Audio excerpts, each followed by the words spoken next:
Sebelum mula, jom support fanpage Facebook Ahmad Sarudin dengan menekan butang follow, like video ini dan share ke media sosial anda sebagai tanda support anda dan jangan lupa subscribe, like dan follow YouTube channel saya.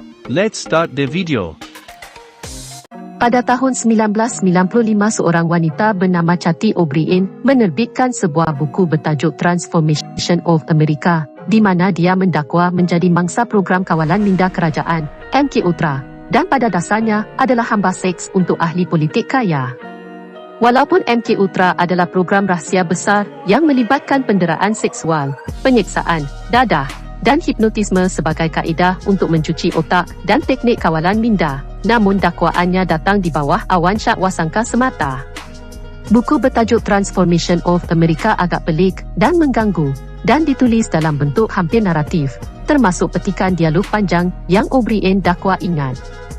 Dia mengatakan bahawa semasa sesi kawalan minda dia mengalami gangguan identiti disosiatif, yang dahulunya diklasifikasikan sebagai gangguan personaliti berbilang, dan bahawa salah satu perubahan terhadap efek MK Ultra ialah ia mempunyai ingatan fotografi dan boleh mengingati setiap perbualan yang berlaku di hadapannya selama bertahun-tahun penawanan dan penderaannya.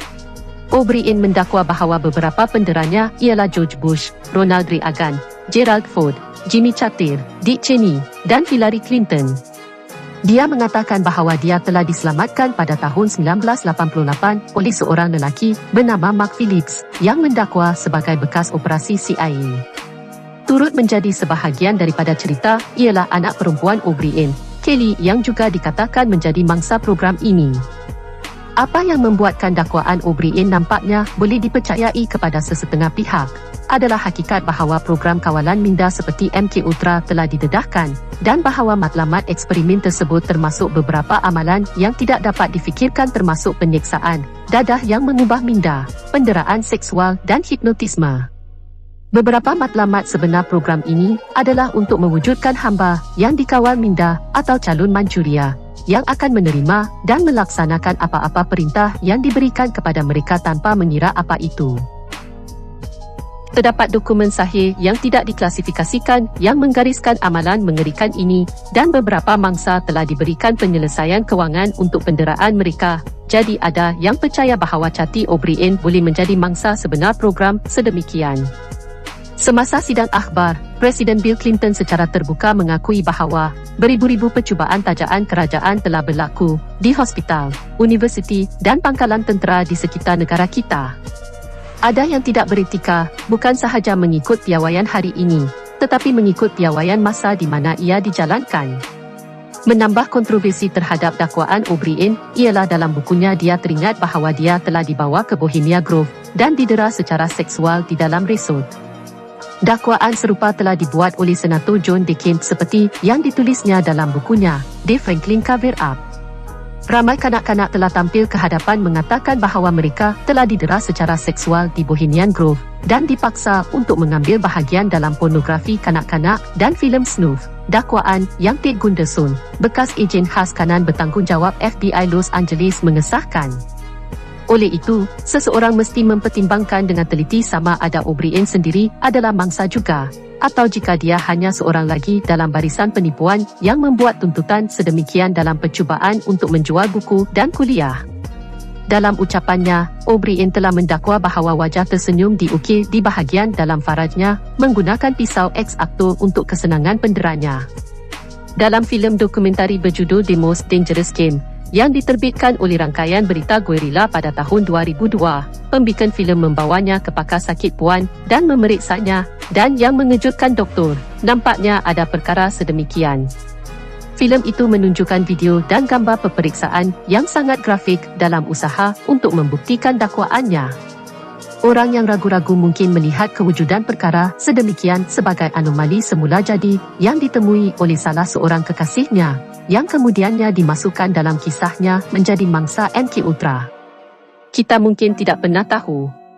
Cathy O'Brien mengatakan bahawa bapanya E.L.L. O'Brien adalah seorang pedofil dan telah terlibat dalam menjualnya kepada pornografi kanak-kanak ketika dia masih kecil.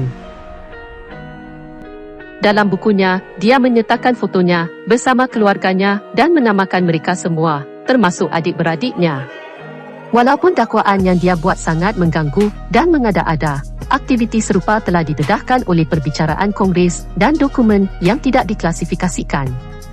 Pada pendapat saya, siasatan serius perlu dibuat terhadap dakwaan O'Brien dan latar belakangnya. Sementara orang lain seperti John Tory dan Bish and O'Evelyn mempunyai sedikit kerugian jika dan apabila mereka didedahkan sebagai penipuan, O'Brien membuat dakwaan terkutuk itu tentang bapanya akan menjadi bencana jika dia atau mana-mana ahli keluarga lain mengetahui jika dia mereka-reka dakwaan. Ataukah mungkin O'Brien adalah mangsa penderaan seksual dan pornografi kanak-kanak oleh bapanya dan membesar-besarkan penderaannya dengan memutarkan cerita menjadi mangsa MK Ultra dan bukannya bapanya? Atau mungkin secara emosi terluka akibat penderaan sedemikian, dia membenarkan keterlaluannya dan berharap untuk mencari rezeki dengan menjual buku dan kuliah. Salinan Transformation of America yang dimiliki oleh penulis ini adalah daripada cetakan ke-14. Secara amnya, cetakan buku minimum ialah 2,000 salinan, yang bermaksud buku itu boleh menjual 30,000 salinan dengan munasabah, atau mungkin 3 kali ganda lebih banyak, yang boleh memperoleh keuntungan sihat hampir 100,000 USD kepada O'Brien jika lebih daripada $1 diperolehi setiap buku. Pada pendapat saya, ini adalah anggaran yang sangat konservatif. Mungkin Cathy O'Brien dan Mark Phillips mengarang semuanya, dan kerana terdesak kewangan, telah cuba mencari rezeki dengan menceritakan kisah-kisah tersebut.